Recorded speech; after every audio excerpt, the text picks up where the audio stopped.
Hola, buenas noches. ¿Se ve la diapositiva, chicos? Sí, doctor. Ya, muy bien. Entonces podemos comenzar la clase del día de hoy, que es hemorragias de la primera mitad del embarazo.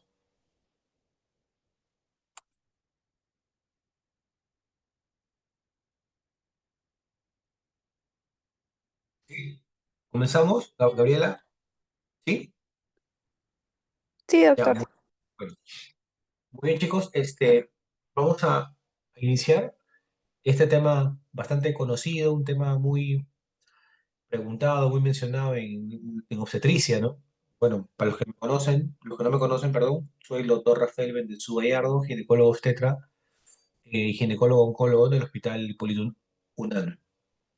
Bien, cuando hablamos de la hemorragia en la primera mitad del embarazo, hablamos de tres grupos heterogéneos de patologías que pueden producir hemorragia en la primera mitad del embarazo. Muy bien, en grandes rasgos, el aborto, el embarazo ectópico y la enfermedad trofolástica gestacional.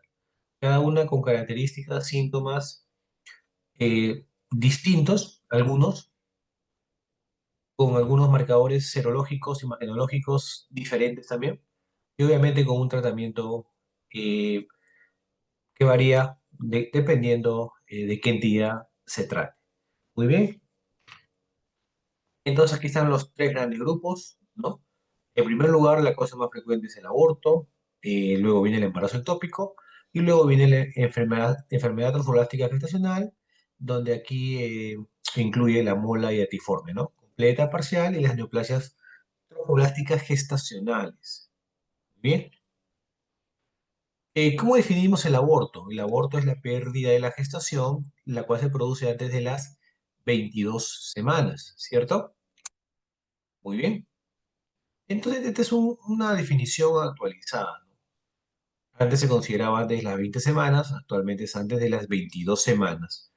Se caracteriza obviamente por sangrado vaginal y dolor pélvico, ¿no? Es una dualidad muy frecuente en esta entidad. Asimismo, hay también otros, hay un espectro donde aparecen otras patologías también asociadas, ¿no? Que puede ser, por ejemplo, la amenaza de aborto. La amenaza de aborto no es un aborto ya constituido, sino es una amenaza de que puede concluir el embarazo en un aborto. Se presenta también con sangrado vaginal, dolor pélvico antes de las 22 semanas. El dolor es tipo espasmódico y a nivel del cuello cervical no se evidencian cambios. El aborto en curso puede ser un aborto inminente o un aborto inevitable. ¿Cuál es la diferencia entre un aborto inminente y un aborto inevitable? En el aborto inminente, las membranas se encuentran íntegras, mientras que en el aborto inevitable, las membranas ya se han roto. Y en ambos hay cambios en el cuello del útero. El aborto completo, o también llamado aborto consumado, es aquel en el cual se produjo la totalidad de la expulsión del contenido endouterino y la paciente ya no presenta molestias. Por lo tanto, el aborto es incompleto, o sea, cuando hay restos trofoblásticos o de feto. ¿Qué hace el útero? El útero intenta expulsarlo, por lo cual se producen contracciones uterinas y eso es lo que produce el dolor pélvico. Muy bien. El aborto séptico es el concepto anteriormente planteado, pero que se asocia con signos de infección, que puede ser fiebre, taquicardia, leucocitosis con desviación izquierda. Muy bien. Otros conceptos antiguos que actualmente ya no se utilizan, el aborto retenido, que es cuando el embrión dejó de desarrollarse, encuentra en un periodo menor de 8 semanas intraútero, pero sin vida.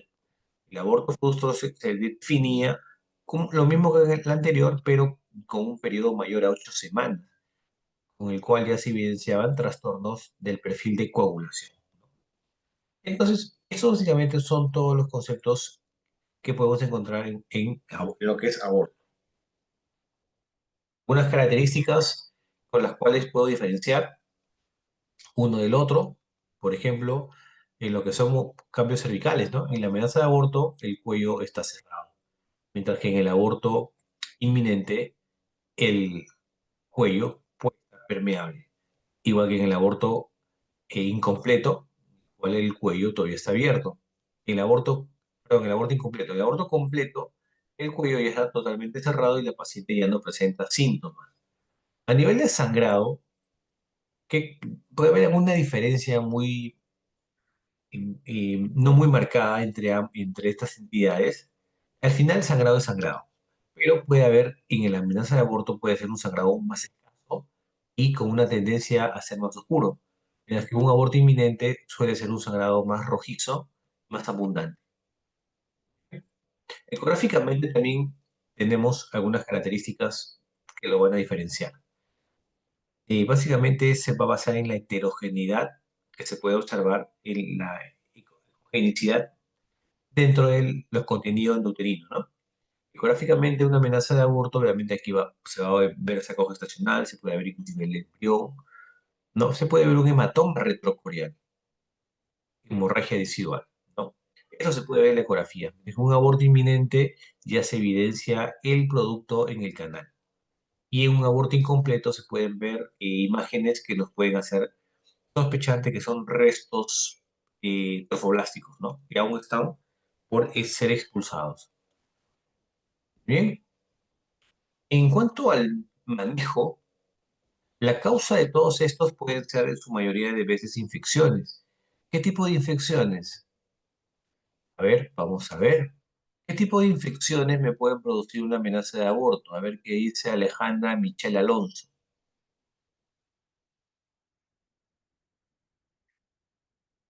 ¿Está Alejandra Michelle Alonso? Parece que no. Almendra Torres Concha,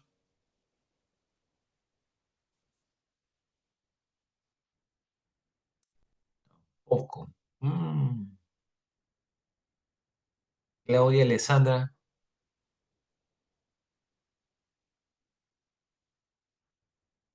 Gabriela Hidro,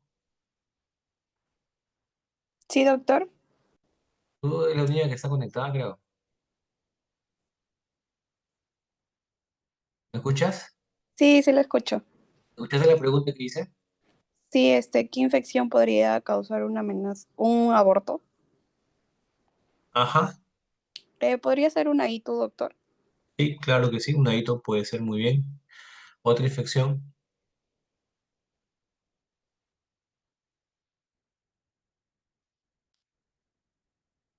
una vulvovaginitis también, una infección dentaria inclusive también, está demostrado como una posible causa de aborto, ¿no? Por este Staphylococcus mutans, que también está certificado en la bibliografía como posible causa de aborto. Las infecciones intramnióticas, ¿no? Que también están como causa de lo que son amenazas de parto prematuro también. Una serie de infecciones que pueden ser causa del aborto en sí, ¿no? En sus diferentes presentaciones como amenaza de aborto, aborto inevitable, aborto inminente. Muy bien.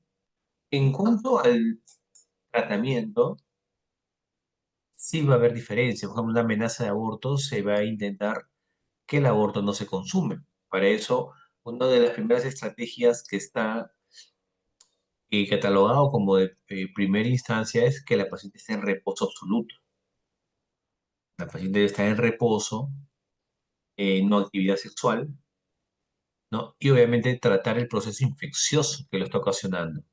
Para eso tienes que hacer un examen de orina, un urocultivo, un examen vaginal, ¿no? Inclusive una evaluación dentaria, ¿no? Para ver qué posible foco infeccioso le puede estar produciendo esta amenaza de aborto. La progesterona se utiliza cuando se evidencia insuficiencia de cuerpo lúteo como causa de la amenaza de aborto, cuando pacientes han tenido pérdidas previas a esta gestación. El tratamiento es con progesterona vaginal, 400 miligramos cada 12 horas, ¿no? Desde el inicio del sangrado hasta las 16 semanas aproximadamente. Muy bien. Entonces, recuerden que a partir de las 12 semanas, la progesterona es producida por la placenta, ¿no? El cuerpo lúteo mantiene la gestación las primeras 12 semanas. En caso cuando el aborto ya está consumado, vamos a establecer dos opciones de tratamiento. A ver, Almendra Torres habrá vuelto.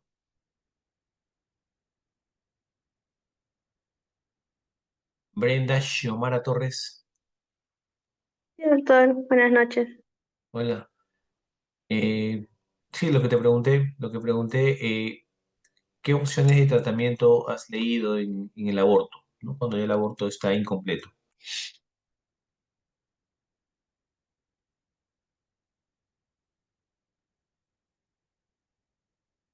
¿Alguna idea, algo, una noción? Doctor, lo que es el ameo, el aspirado, el legrado como tratamiento. Ya, pero ¿en qué ocasión uno, en qué ocasión el otro? Cuando es un aborto incompleto, el ameo. Bien, cuando es una gestación de menos de 12 semanas, se prefiere el AMEO, la aspiración manual intrauterina. Cuando es una gestación de más de 12 semanas, se prefiere el legrado uterino. Eh, También hay una opción de tratamiento con misoprostol, que es un tratamiento médico, ¿no? Que lo vamos a ver más adelante.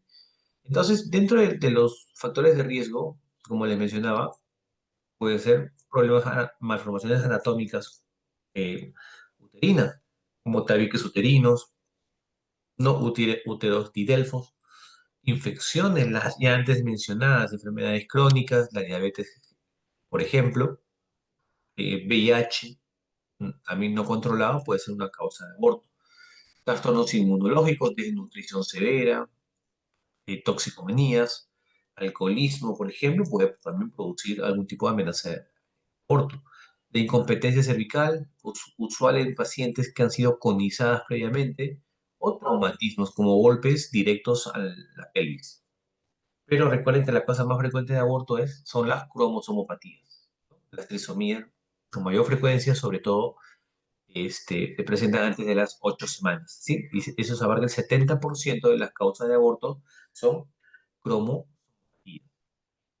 Gráficamente, la vía de elección es la vía transvaginal. Se prefiere sobre la vía pélvica.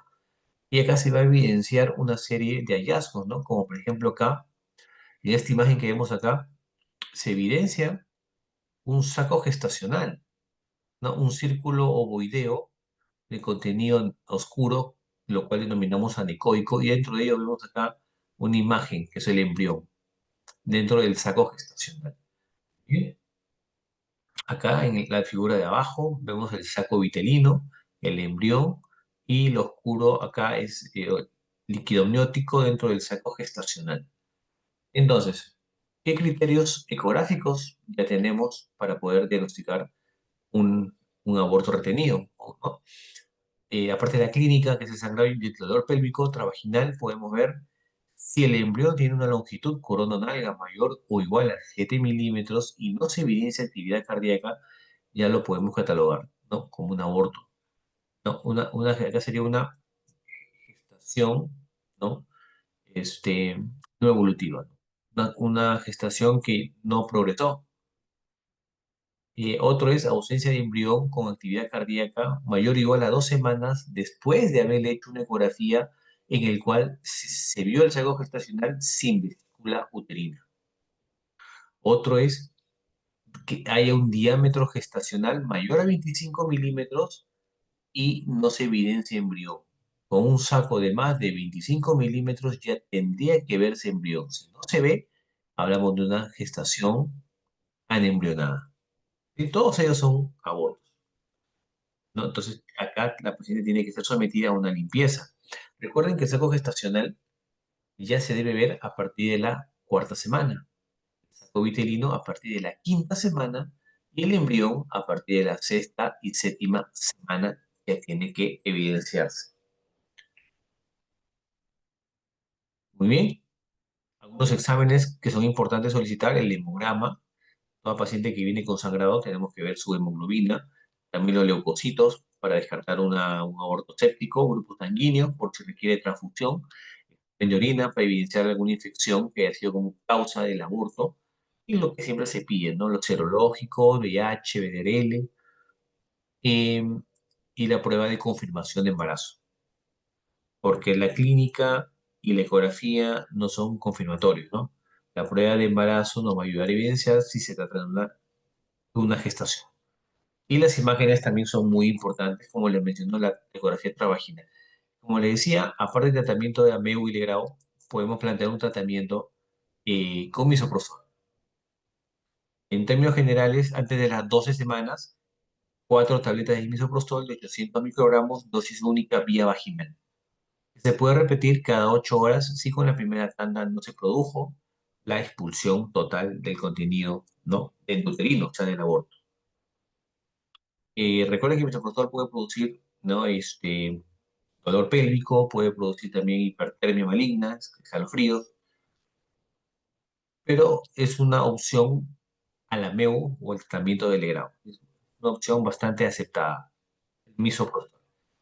Este es el cuadro de la FIGO, en el cual acá te recomienda la dosis de misoprostol dependiendo de la semana gestacional. Porque como ven acá, no se coloca la misma cantidad en todas las semanas. Esto va a variar. Por ejemplo, un aborto de menos de 12 semanas, la dosis ideal es 4 tabletas, ¿no? Cada tableta viene de 200 microgramos. Que se puede repetir cada 3 horas o cada 6 horas. Pero si es una gestación de 13 a 17 semanas, que se conoce ya como un aborto tardío, aquí la dosis disminuye a solamente 2 tabletas. Puede ser bucal, sublingual, ¿no?, o biovaginal. Como ven, mientras la gestación va progresando, la dosis de misoprostol es mucho menor, porque los receptores uterinos para estos análogos de la prostaglandina se incrementan, por lo cual se requiere menos dosis de este misoprostol.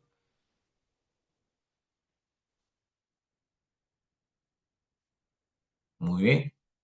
Recuerden que la prueba de sangre más importante que se toma para gestación es la beta-HCG. Muy bien.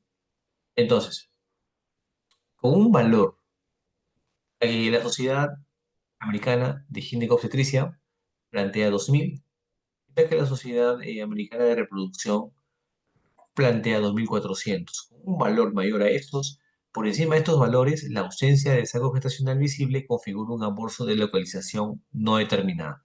Quiere decir, con más de 2000 ya tendría que verse un embarazo uterino. Y si es que tiene valor mayor de 2000 y no se evidencia una gestación endouterina, tendríamos que estar sospechando de un embarazo ectópico. 2000 es el valor más aceptado, obviamente serológico. Recuerden que el beta-HCG se duplica cada 48 horas, una gestación normal, mientras que un embarazo ectópico puede haber una meseta o elevarse menos del 50% en 48 horas, mientras que en el aborto, meseta o hay disminución del beta-HCG. Y cómo se comporta esta beta dependiendo de qué tipo de gestación o aborto o embarazo ectópico nos encontremos. Como chicos, tratamiento quirúrgico, gestación de menos de 12 semanas, mapameo. ¿Qué se puede hacer en tópico con anestesia paracervical? Tratamiento bastante rápido. Pero si el útero ya es mayor de 12 centímetros, requiere el raspado con una alegra. Y esto ya es en sala de operaciones, ¿no? Porque acá es un poquito más cruento, más invasivo el legrado en comparado del ameo. Y recuerde, si es un aborto séptico, antes del procedimiento se recomienda 6 horas antes iniciarle tratamiento antibiótico. Estas son las cánulas de ameo que utilizamos dependiendo el diámetro del orificio y el tamaño del útero. Con esta cánula se genera un vacío que se conecta aquí a estas cabezas de diferentes colores. Ingresa acá, en esta abertura, esta jeringa, se enrosca acá y luego acá se introduce dentro del útero y se comienza a aspirar. Y aquí se llena del contenido endouterino, como lo vemos acá, previo asepsia, antisepsia y colocación de anestesia paracervical. Y esto es muy útil para pacientes con gestaciones de menos de 12 semanas o útero de menos de 12 centímetros. Cuando es mayor a ello, ya se recomienda el legrado. Muy bien. Entonces, ahora vamos a hablar de lo que es el embarazo ectópico. El embarazo ectópico, como su nombre lo indica, es una gestación que se localiza fuera del útero. ¿Ok? Eh, de 11 de cada 1000 gestaciones son ectópicas. Obviamente esto incrementado por el aumento de las reproducciones, técnicas de reproducción asistida, infertilidad, y el aumento de las EPIs, las TBC peritoneales, que incrementan la posibilidad de un embarazo ectópico. Aquí tenemos todos los factores de riesgo para que pueda producirse el embarazo ectópico, siendo la localización más frecuente a nivel ampular, que es la parte de la trompa que más se dilata, y es la zona donde reside con mayor frecuencia el embarazo ectópico.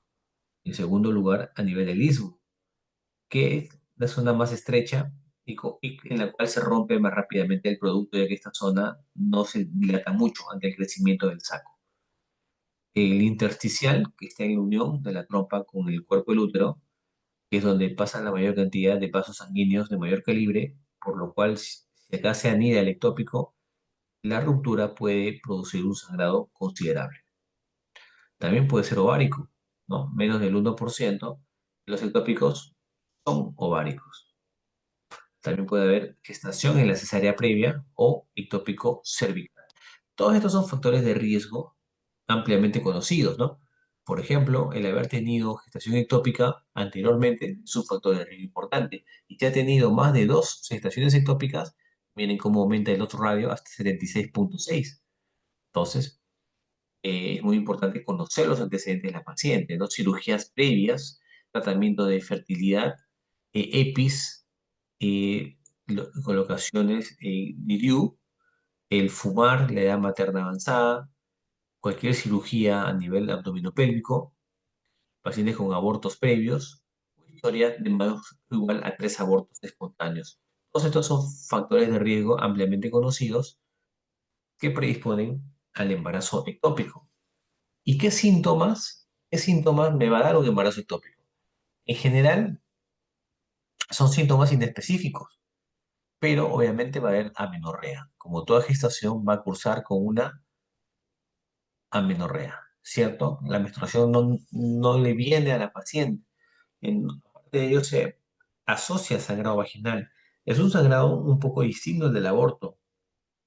El del aborto tiende a ser más rojizo, mientras que el embarazo ectópico tiende a ser un sangrado más escaso, puro. El dolor sí se va a presentar al igual que el aborto.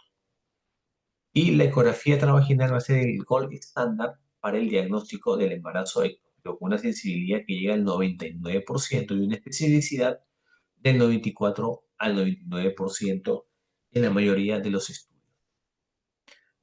A ver, la pregunta que sería acá: ¿en qué localización del embarazo ectópico me puede producir mayor cantidad de sangrado? ¿Es a nivel cornual o a nivel intersticial? Justamente por lo que les mencionaba, por la vecindad con grandes vasos.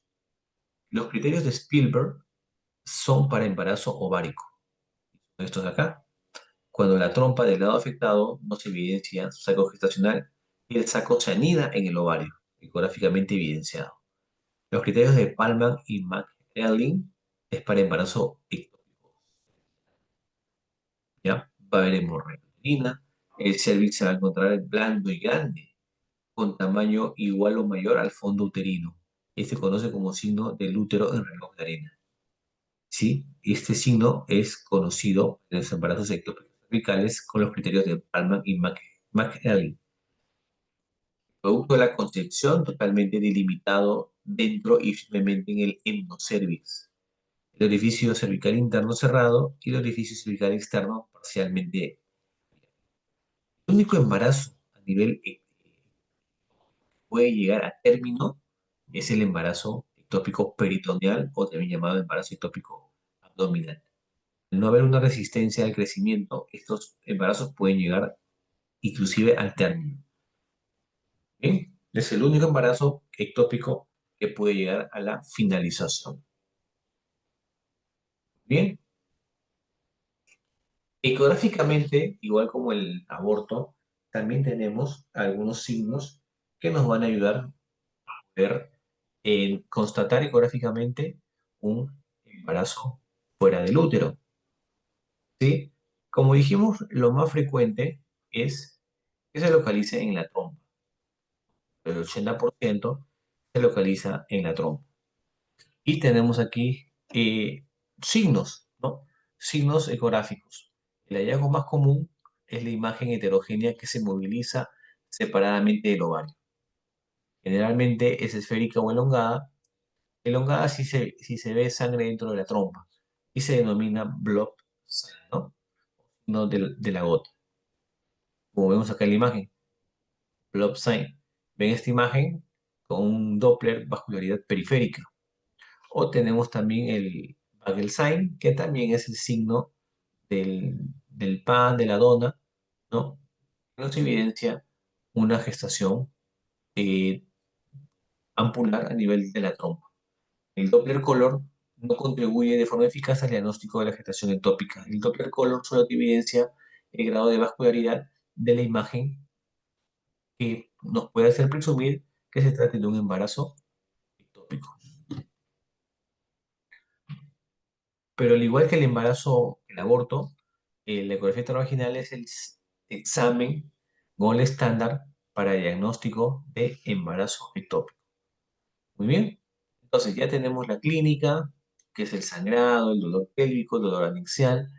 Tenemos ya la ecografía, tenemos ya el diagnóstico. Y entonces tenemos que comenzar a ver qué se hace con la paciente. ¿La opero, no la opero? ¿Le doy tratamiento expectante? Eh, Mi pregunta sería, a ver, ¿está presente Angie Niño Mauricio?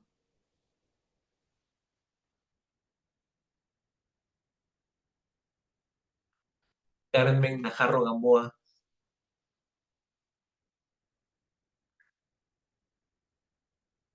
tampoco. Bueno, Gabriela Hidrogos, tú sí debes estar, ¿no? Sí, doctor. Dime, ¿tú podrías mencionarme según lo que has podido de repente leer o escuchar el embarazo ectópico? O sea, es una gestación que está fuera del útero, en una zona no apropiada para el progreso normal de una gestación.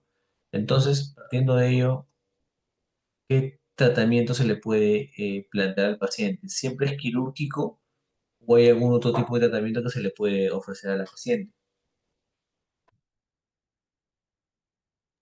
Doctor, bueno, en el hospital nos explicaron que podría ser el quirúrgico. Hay uno que es el expectante y también hay el tratamiento médico.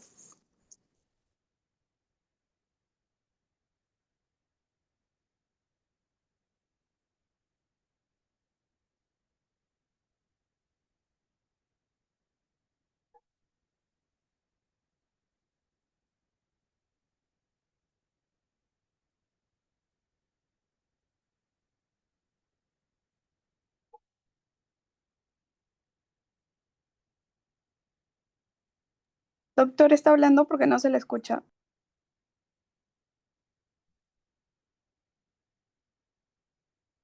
No, estaba escuchando tu respuesta. Bueno, hay criterios, ¿no? Que tiene que cumplir un paciente para ofertarle tratamiento expectante, tratamiento con medicamentos o tratamiento quirúrgico. El expectante debe ser una paciente en buen estado general, con un beta-HCG menos de 1000.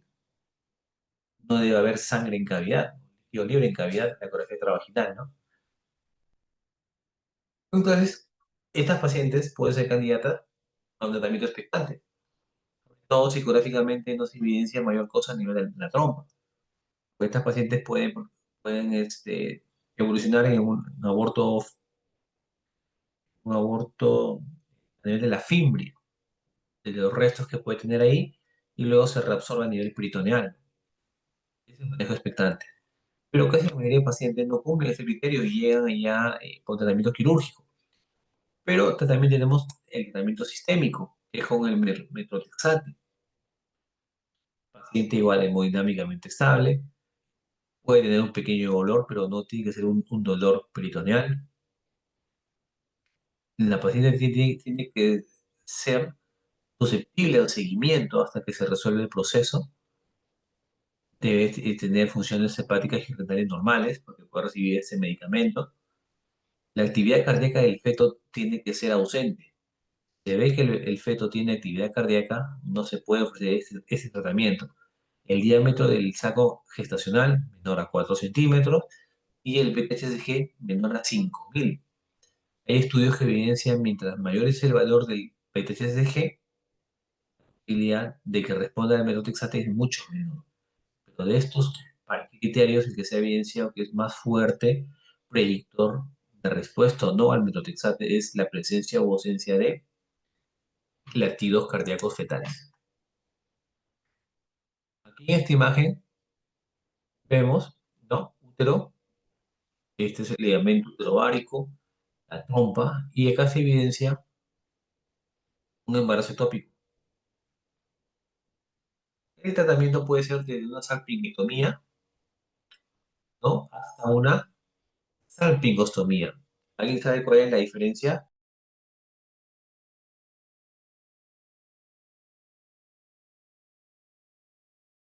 Doctor, doctor. Sí, te escucho, he hecho una pregunta. ¿Alguien puede responderlo? Salpingectomía, tengo entendido que es cuando retiran justamente las trompas y salpingostomía es cuando simplemente le hacen una incisión.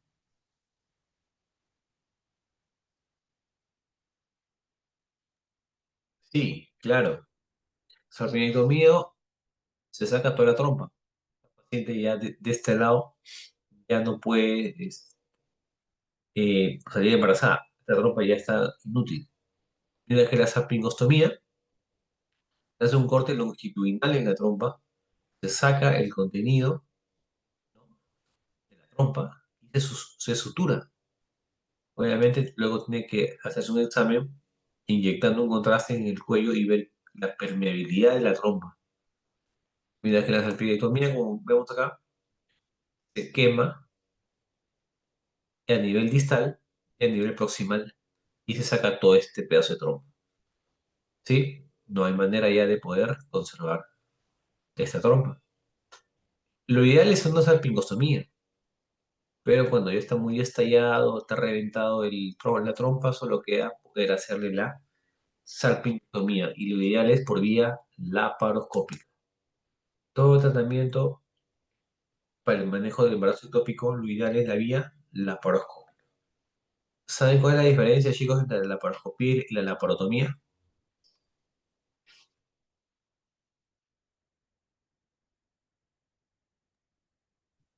Doctor, en la laparoscopía se hace pequeños cortes y en en la otra se hace una incisión mucho más grande, es más cruenta. En cambio, la otra el paciente se recupera más rápido. Muy bien,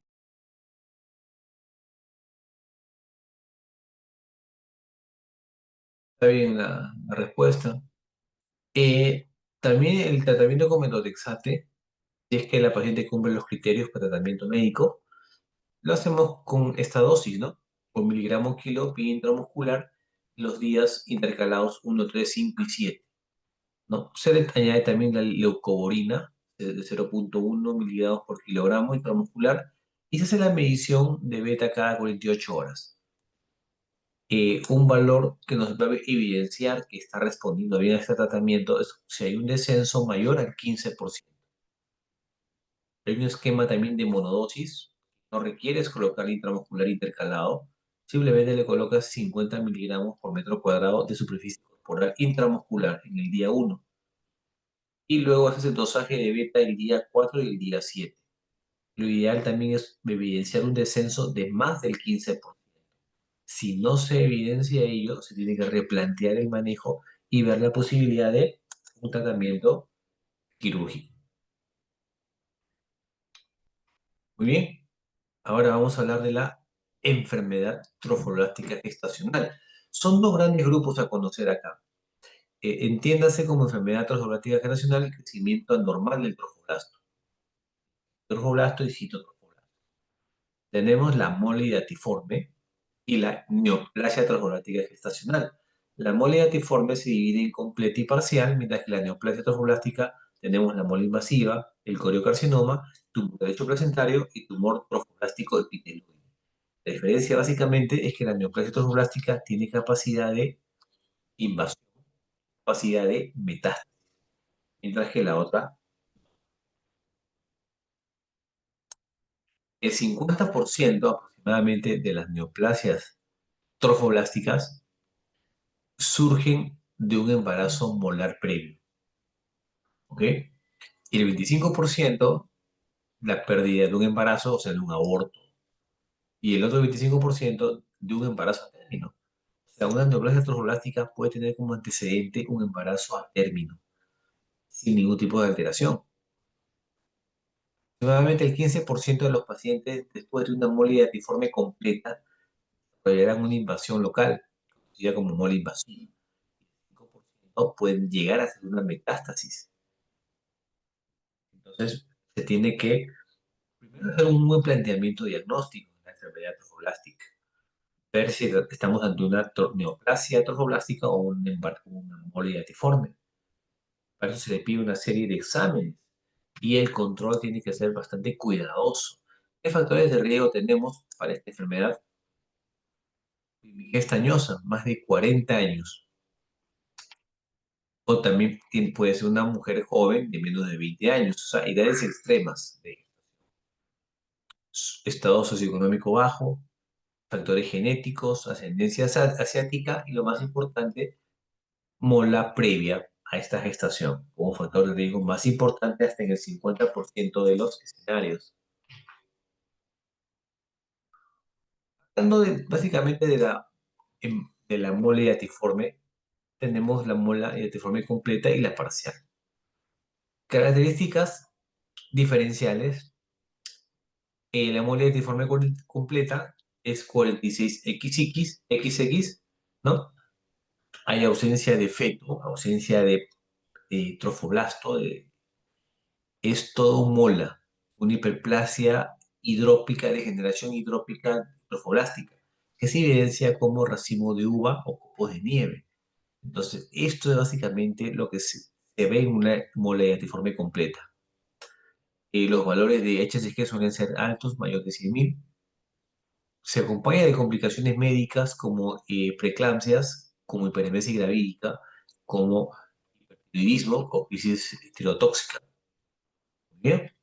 La mola hidatiforme parcial, acá sí se ven partes de feto, partes de embrión, la placenta. Y este es triploide, 69XXI o 69XI. Es una gran diferencia entre una y otra. Esta mola parcial, el HCG suele ser menor, menos de 100.000, y las complicaciones antes mencionadas suelen ser más raras.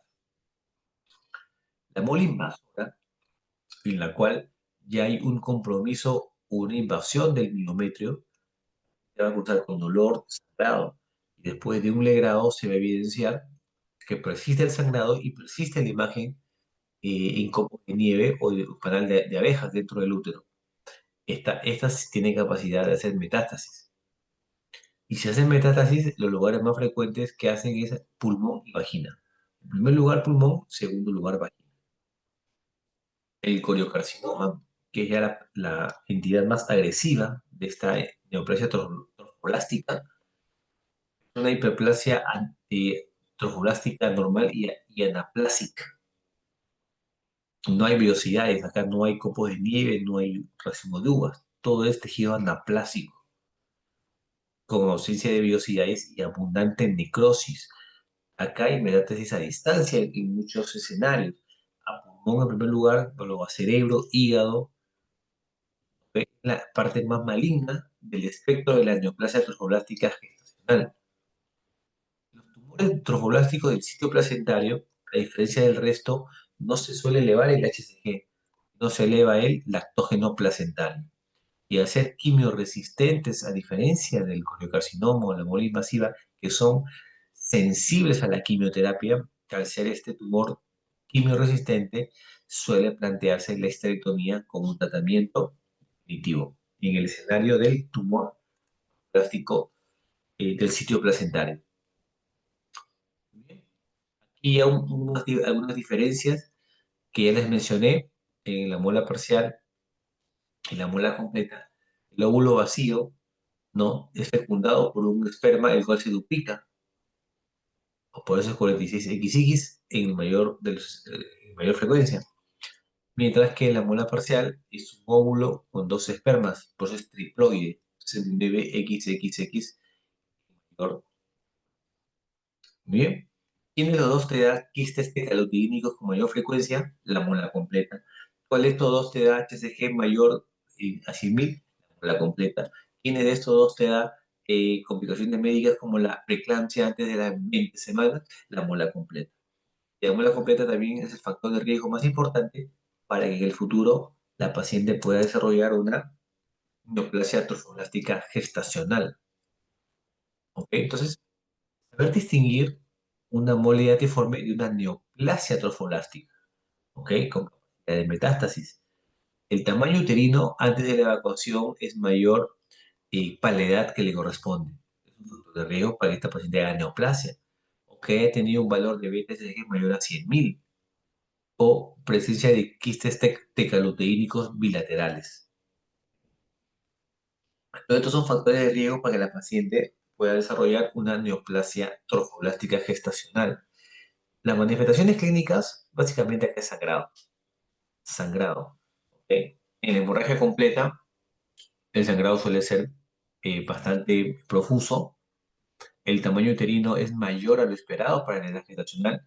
Puede haber hiperemesis, hipertensión gestacional y quistes tecaluteínicos. La muela parcial, el sangrado vaginal es poco menor de la muela completa.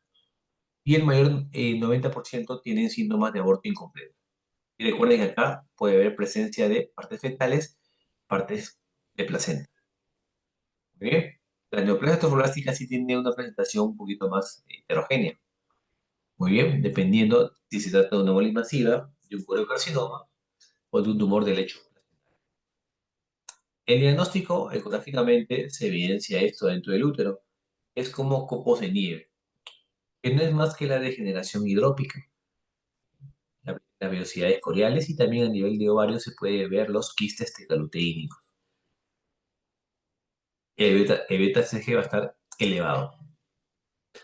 La neoplasia trofoblástica, el diagnóstico básicamente es clínico, ¿ok? O sea, después de evacuar una mola diatiforme, si vemos que los valores de HCG que se toman en el día 1, 7, 14 y 21, si se evidencia en 4 medidas que hay una meseta, o sea, que no desciende a pesar de la evacuación de la mola, vamos a decir que estamos ante una neoplasia trofoblástica.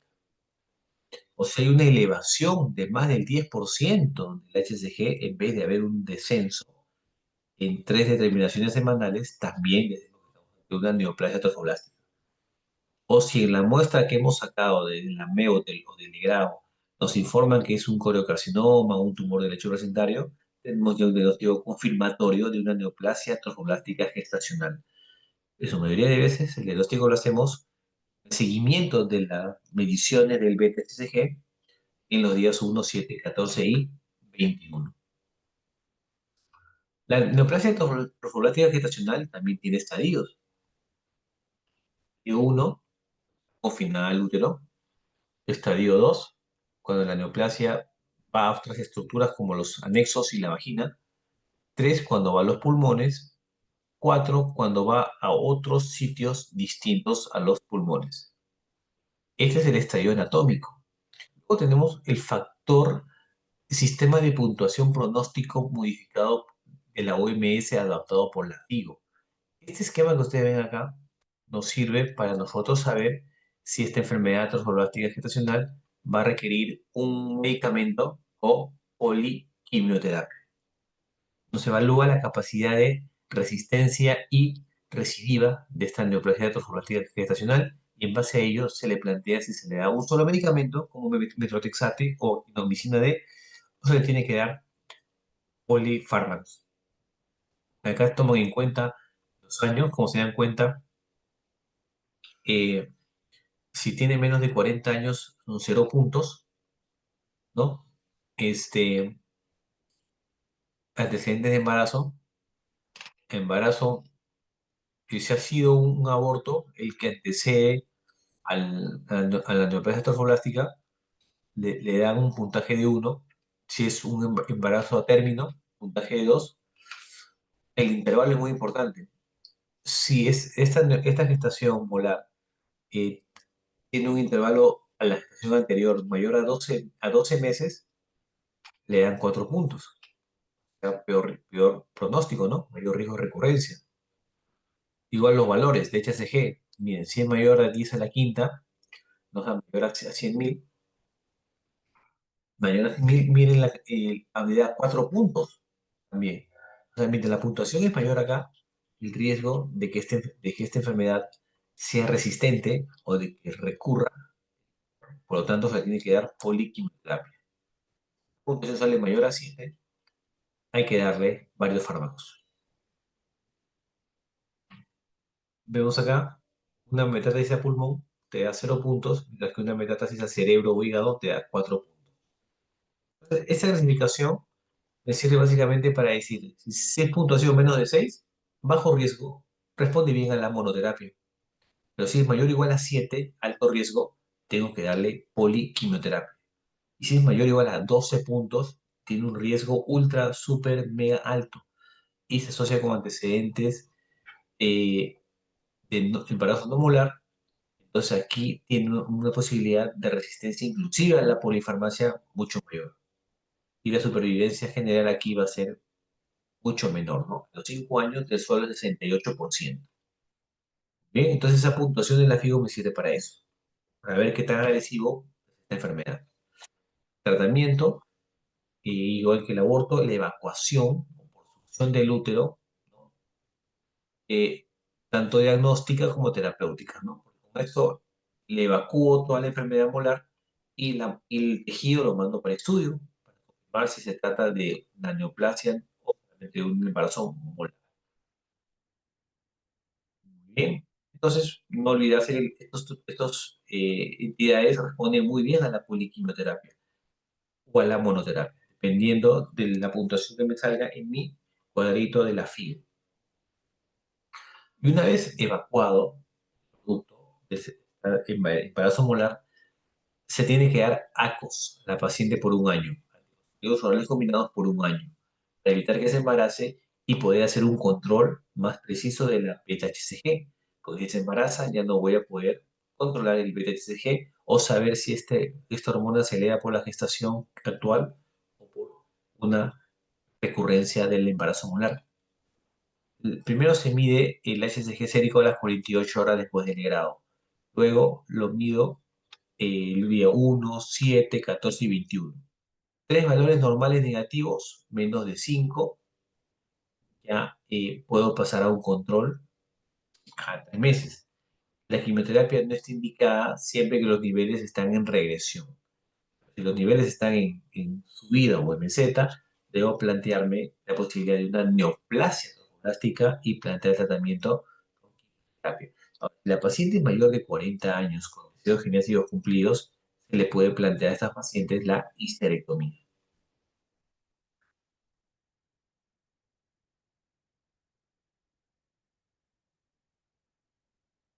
Muy bien, chicos. Esto es lo que respecta a lo que es el embarazo molar. ¿Tienen alguna pregunta, por favor, chicos? Antes que yo les haga las preguntas.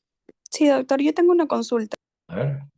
Acerca del embarazo ectópico, usted mencionó las conductas, o sea, puede ser expectante, sistemático, de acuerdo a los criterios, ¿no? Pero si tengo una paciente que está estable, pero con dolor persistente, y la beta-HCG está menor a 1000, o sea, tiene un criterio de cada uno. ¿Qué conducta yo tomaría? ¿Qué tratamiento le podría dar a esa paciente?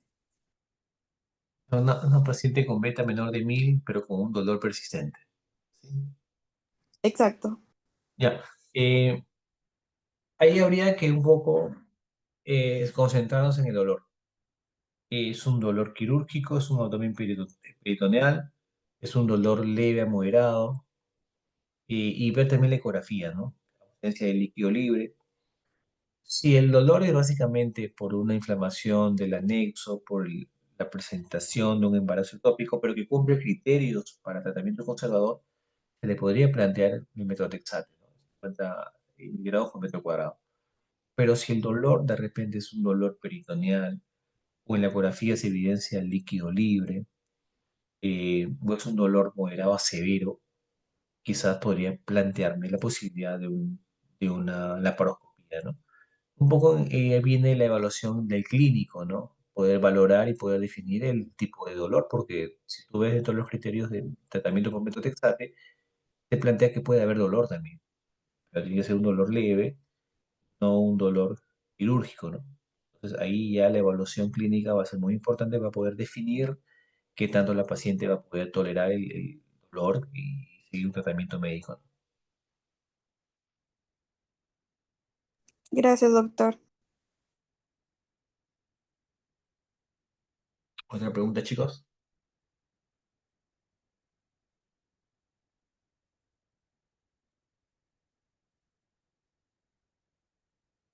Doctor, en un cuadro usted mencionó acerca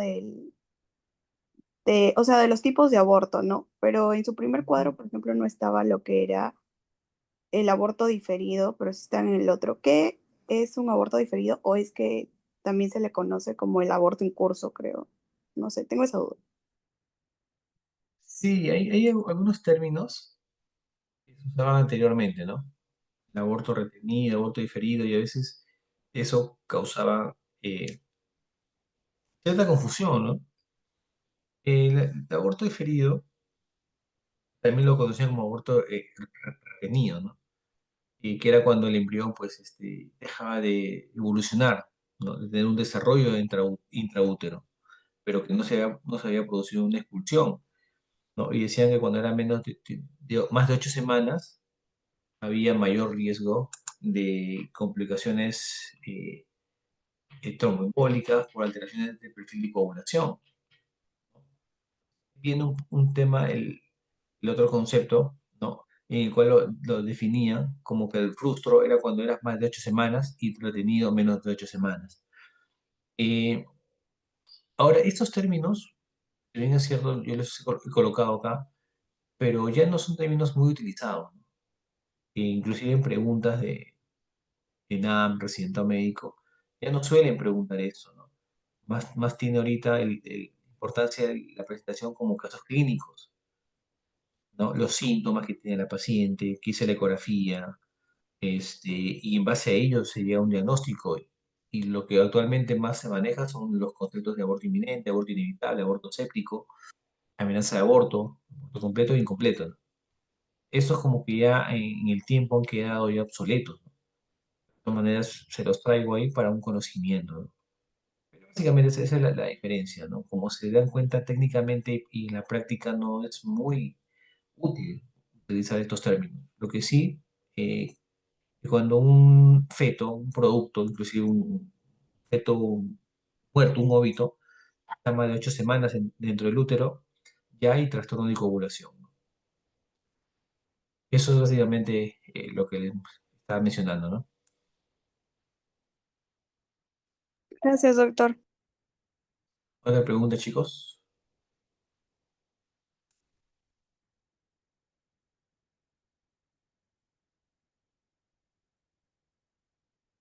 Muy bien. Parece que han entendido, por lo menos lo que están conectados, ¿no? Porque parece que hay un buen porcentaje de chicos que solo han prendido la compu y se han retirado. Pero bueno, igual las clases las voy a pasar a Gabriela, lo haga extensivo, y de esta clase voy a sacar las preguntas para el examen. Espero que hayan podido capturar algo de esta exposición que les sirva. y estamos en comunicación, ¿sí? Gracias, doctor. Muchas gracias, doctor. Hasta luego. Gracias, que tengan buenas noches. Gracias, doctor. Buenas noches.